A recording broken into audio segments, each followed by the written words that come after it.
السلام علیکم ناظرین، آپ سن رہے ہیں زندگی radio web T V Chicago U S A. آپ کا میزبان محمد توصیف صدیقی آپ سے مخاطب ہے۔ ناظرین، اکتوبر 23، 2025 کو شکاگو کے مضافاتی علاقے ایلجن میں ایک عظیم الشان محفل نعت کا انعقاد کیا گیا جناب محترم صوفی بلال مقصود صاحب کی جانب سے۔ ناظرین، اس نوری محفل میں مختلف شعبہ زندگی سے تعلق رکھنے والے خواتین و حضرات نے خصوصی طور پر شرکت کی۔ دیکھیے خصوصی کوریج اے زندگی radio web T V Chicago کی جانب سے۔ ناظرین، اس کوریج کو پیش کرنے میں ہمارے ساتھ تعاون کیا ہے پلیزنٹ ٹریول نے۔ Travelling made simpler with pleasant travel. اب تمام ویکیشن پیکیجز نہایت افورڈیبل ریٹس پر۔ اس کے علاوہ یورپ، پاکستان اور افریقہ کے نئے packages. Pleasant travel is authorized agent of Emirates airlines اور آپ کے لیے Emirates airlines Pakistan special 3 piece luggage allowed for economy class with all کووڈ-19 travel safety precautions. Pleasant travel خدمات کے 30 سال۔ کال 877-508-1927 اور وزٹ pleasanttravel.com۔ ناظرین، شکاگو کے مضافاتی علاقے ایلجن میں اکتوبر 23، 2025 کو ایک عظیم الشان محفل نعت کا انعقاد کیا گیا جناب محترم صوفی بلال مقصود صاحب کی جانب سے ان کی رہائش گاہ پر۔ ناظرین، اس نوری محفل میں مختلف شعبہ زندگی سے تعلق رکھنے والے خواتین و حضرات نے شرکت کی۔ ناظرین، اس نوری محفل میں پاکستان سے خصوصی طور پر تشریف لے کر آئے جناب محترم شیخ الحدیث حضرت علامہ مفتی محمد ابوبکر شاذلی صاحب۔ ناظرین، اس نوری محفل میں انتہائی اہم شخصیت شکاگو کی جناب محترم مفتی ساجد حسین صاحب نے بھی شرکت کی۔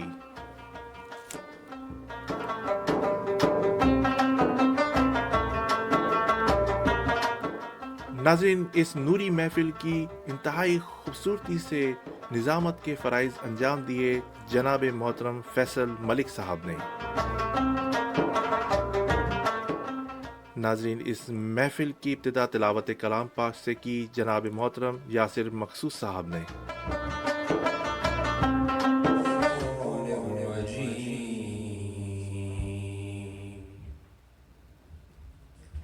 بسم اللہ الرحمن الرحیم۔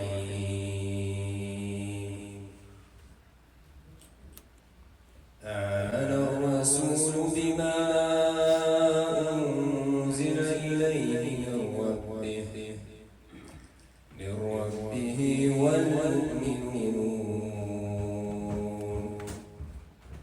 كل آمن بالله وملائكته وكتبه ورسله لا نفرق بين أحد من رسله وقالوا سمعنا وأطعنا غفرانك ربنا وإليك المصير لا يكلف الله نفسا إلا وسعها۔ ناظرین، تلاوت کے بعد انڈیا سے خصوصی طور پر تشریف لے کر آئے جناب شاعر ملت مولانا جلیل احمد نظامی صاحب نے اپنا کلام پیش کیا۔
ناظرین، جناب محترم مولانا جلیل احمد نظامی صاحب کے بعد سید حیدر رضا صاحب نے اپنا کلام پیش کیا۔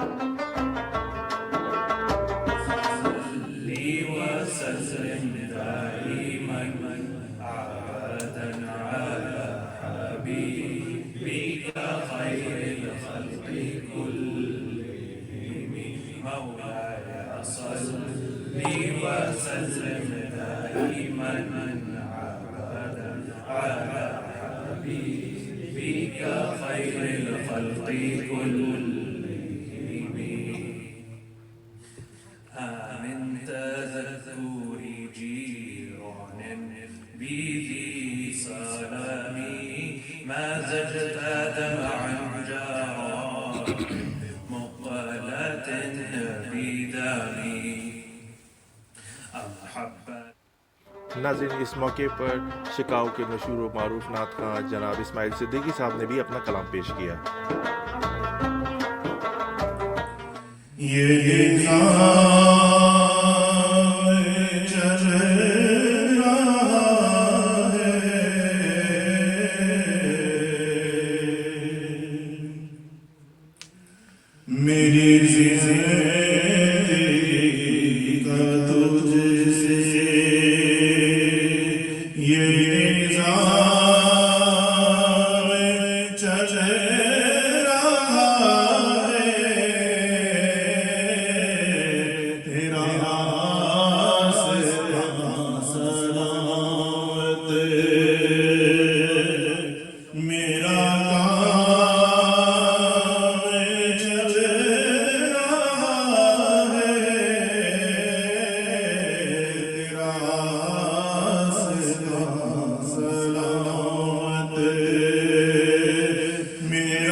جناب اسماعیل صدیقی صاحب کے بعد جناب محترم محسن خان صاحب نے بھی اپنا کلام پیش کیا۔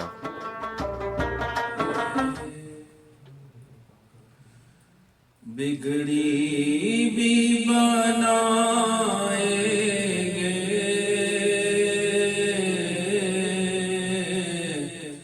جلوے بھی دکھائیں گے، گھبراؤ نہ دیوانوں،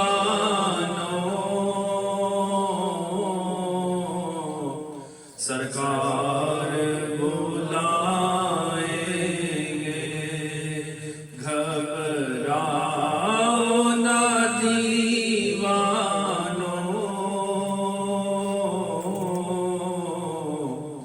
سرکار بلائیں گے۔ ہم مسجد نبوی کے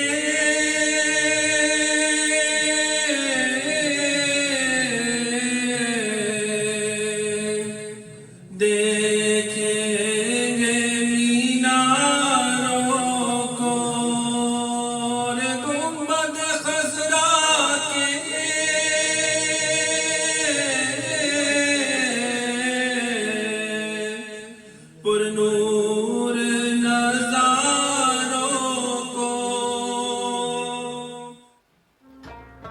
ناظرین جناب محترم محسن خان صاحب کے بعد جناب محترم فیصل ملک صاحب نے اپنا کلام پیش کیا.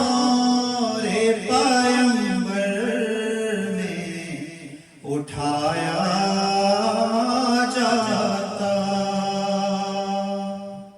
باخدا قدموں میں سرکار کے پایا جاتا. ریت کے ذروں میں اللہ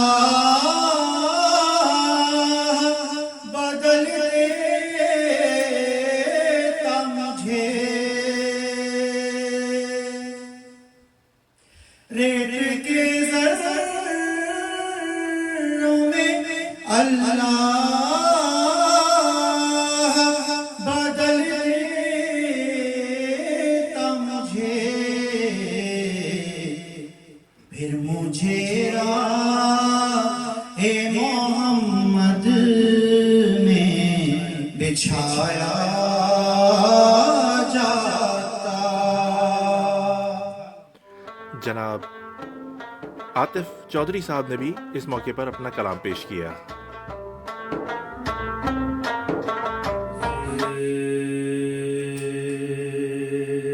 خدا ہے کون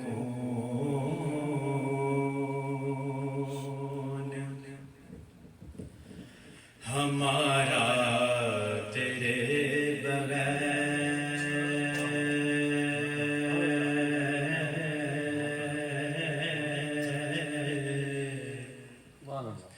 ہم کو تو مل سکا نہ سہارا تیرے بغیر.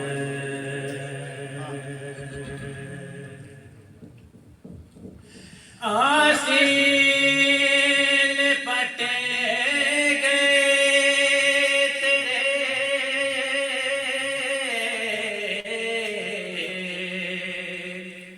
دامان لطف سے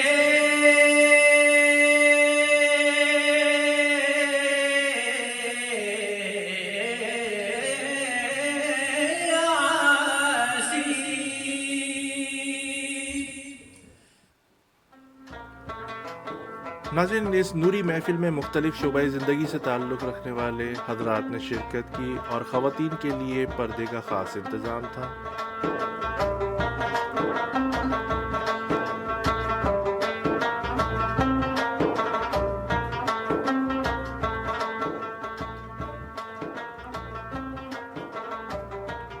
ناظرین اس نوری محفل میں شیخ الحدیث محترم جناب حضرت علامہ مفتی محمد ابو بکر شاذلی صاحب نے بھی خطاب کیا، جسے مہمانوں نے غور سے سنا، اور اس میں لوگوں سے یہ بھی کہا گیا کہ کوئی سوال کرنا چاہتے ہیں آپ تو بالکل سوال کر سکتے ہیں. اس پر جناب شاذلی صاحب نے مہمانوں کے سوالوں کا جواب بھی دیا.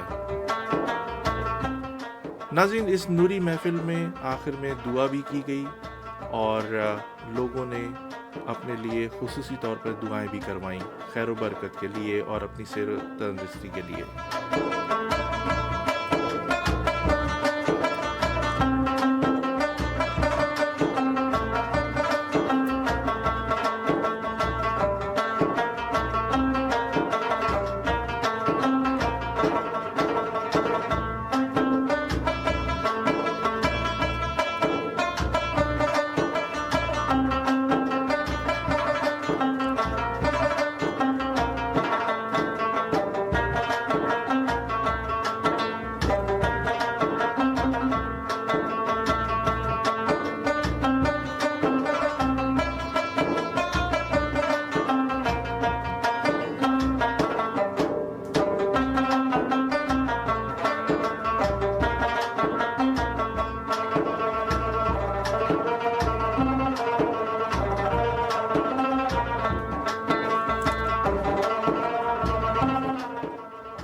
ناظرین اس موقع پر لوگ جناب شاذلی صاحب کے ساتھ گل مل گئے اور ان کے ساتھ تصویریں بھی بنوائیں.